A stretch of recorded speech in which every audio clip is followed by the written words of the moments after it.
it's Blue Boy, and today I've got a first look at the Marmot Tungsten UL2P. Boo! Hopefully it's more smoking than the Force 3P I did yesterday. Ooh, stay tuned. Thanks for sticking with us, viewers. Let's get this bad boy set up. Ooh! Yeah!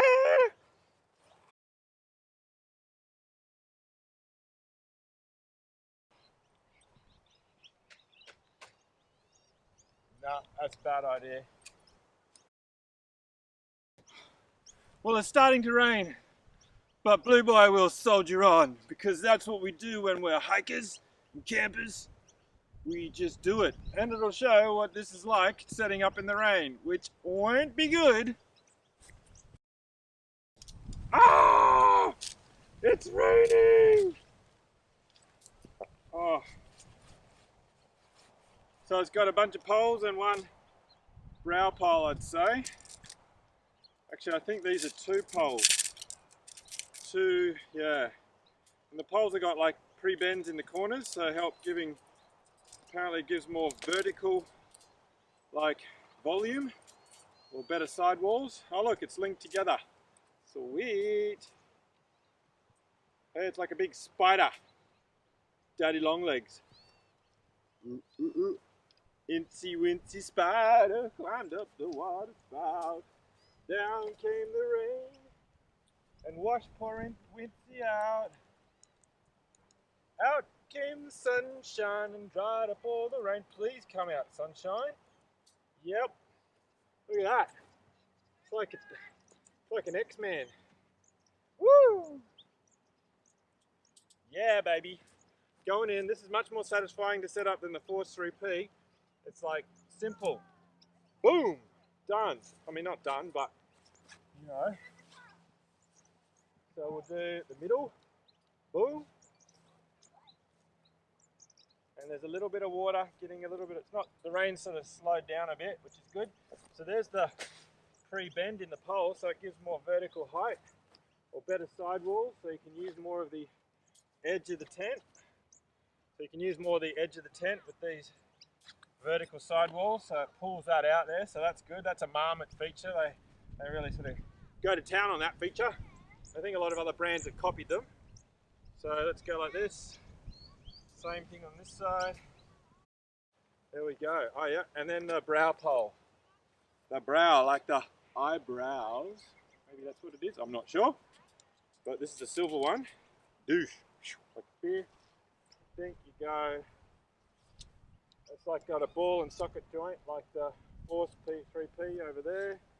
And then it snaps into this little hush puppy there. Boom. So it gives the wall some more verticality. So yeah, overall it looks pretty good. I'll go and put some sleeping pads in it. I've got them over here. They're a bit wet.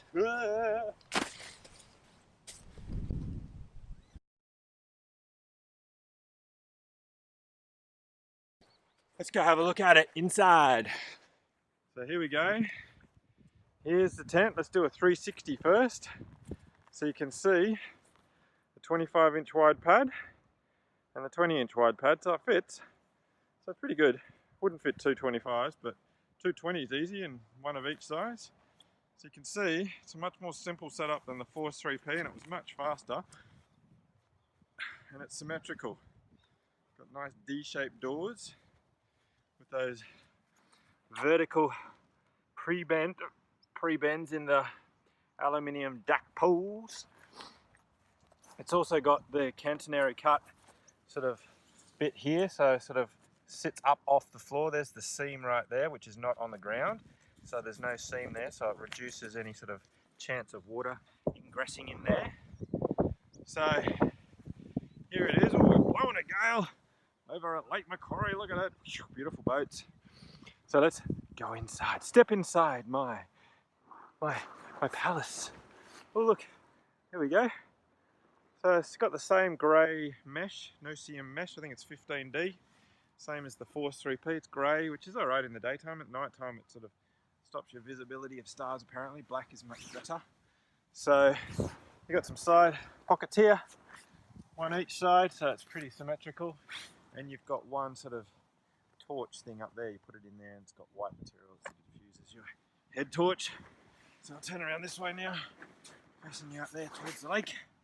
So let's see, I'm 6 foot, my head is just up here, just touching the back there, and my feet not touching yet, so I got to really stretch, so it's got good length, and those side walls, it really is quite vertical, so the feet can really get quite close, and same with here, look, see, it's quite vertical with those free bends, so very nice, very nice. I like.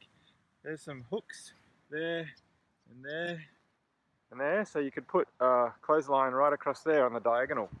So diagonal, hang your undies up. So your scrunchies, your undies, your socks, your snots, whatever. Okay, here's another door. And have a zipper. It opens pretty easily with one, so it's quite massive. Okay. The floor, I believe, it's very wet, you can see that. The floor is a 30D ripstop nylon, and then the fly, which is about to go on, this one over here, is a 20D polyester, silicon impregnated polyester.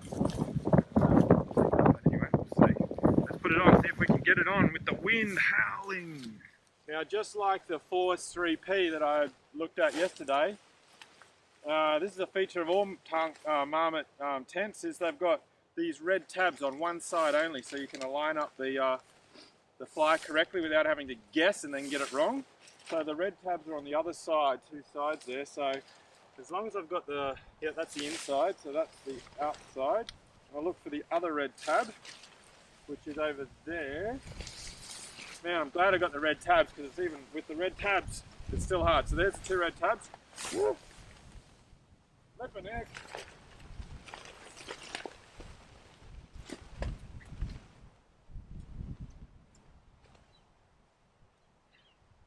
One red tab down. Another red tab down. Never mind. Woo! Yeah, baby! Woo! Look at that.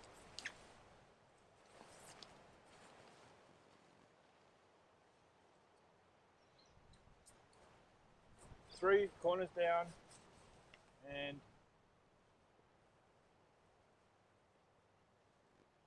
four corners down. Nice. Then we just sort of stake out the two doors, the two vestibules. So total stakes you need is only 6, and I think it only comes with 6. Oh look, it's got a line lock 3 on the corner here. That's nice. I really like that. That's a line lock 3s are my favourite.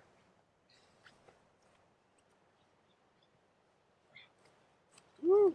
Nice. Okay, do the other side.